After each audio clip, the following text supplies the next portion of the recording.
viens-tu et où vas-tu? Voilà la grande question que je veux poser à chaque chrétien aujourd'hui qui traverse des situations où il a été blessé, où il a été offusqué, où il a été humilié indignement. Aujourd'hui, bien-aimé, c'est à ça que le Seigneur veut nous interpeller. Retourne te réconcilier avec celui qui te maltraite.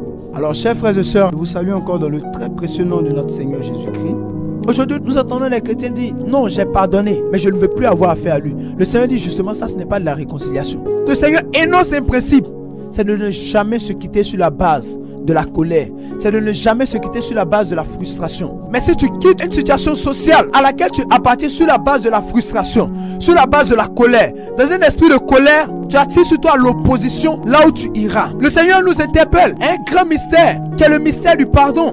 Bien-aimé, est-ce qu'aujourd'hui tu acceptes de pardonner? Combien de fois ne crions-nous pas à Dieu pour nos différentes offenses et dans le Notre Père? Combien de fois ne disons-nous pas pardonne-nous nos offenses comme nous pardonnons? Tu cries chaque jour comme nous pardonnons. Mais si le Seigneur devait le faire ainsi, aucune de tes prières n'allait être exaucée. Parce que si c'est comme tu pardonnes, ça veut dire que le Seigneur doit tenir compte de la manière dont tu pardonnes pour toi aussi te pardonner tes offenses. Ça veut certainement dire que jamais le Seigneur ne va te pardonner parce que tu refuses de pardonner. Le Jésus que nous suivons, n'est-ce pas celui-là qui allait à la croix injustement?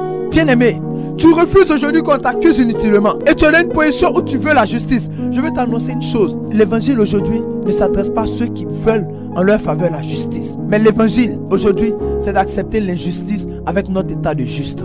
Ceux qui aujourd'hui te font du mal sont ceux qui bataillent pour que tu te réalises en tant que personne voulue et désirée par notre Dieu. Aujourd'hui, si tu n'en veux pas à quelqu'un, si tu acceptes de regarder ce que les gens te font sans forcément vouloir le leur rendre, si tu acceptes de regarder ce que les gens te font sans forcément vouloir faire ce qu'ils t'ont fait, tu auras réussi ton histoire. Quand tu as regardé quelque chose sur quelqu'un, chaque jour que Dieu fait, tu penses à cette personne parce que tu es toujours en train de ruminer au fond de toi-même. Comment est-ce que tu vas le lui rendre? Cette personne ne pense même pas à toi, tu te fais du mal, tu te détruis. Bien-aimé, tu ne sais pas quand est-ce que le Seigneur te rappellera. La vie est trop belle pour que tu te détruises avec les critiques. Pardonner est une décision. Les blessures sont dans l'ordre des émotions. Bien-aimé, si tu es parti sur la base de l'intolérance, l'intolérance suivra ton ministère. Si tu es parti sur la base de la division de la colère frappera toujours à ton histoire. Ne quitte pas une entreprise parce qu'on t'a frustré. Quitte une entreprise parce que tu as trouvé mieux ailleurs. Ne quitte pas une maison avec un cœur chargé de mépris pour ceux avec qui tu vivais. Tu détruiras ta vie.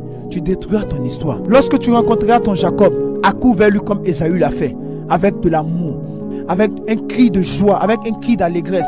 Mais ne reste pas dans ton coin pour dire je sais que j'ai pardonné, mais je ne veux plus avoir affaire à lui. Justement, le fait que tu ne veuilles plus avoir affaire à lui veut dire que la méfiance s'est installée. Or, toutefois qu'il y a méfiance, il n'y a pas d'amour et il n'y a pas de pardon. C'est que le pardon n'est pas total. Que le Seigneur nous soutienne, qui nous fortifie, qui nous aide surtout à pardonner à nos ennemis, qui nous pardonne nos offenses, comme nous pardonnons aussi à ceux qui nous ont offensés. J'achève en vous disant ceci, le cœur est fait pour l'amour.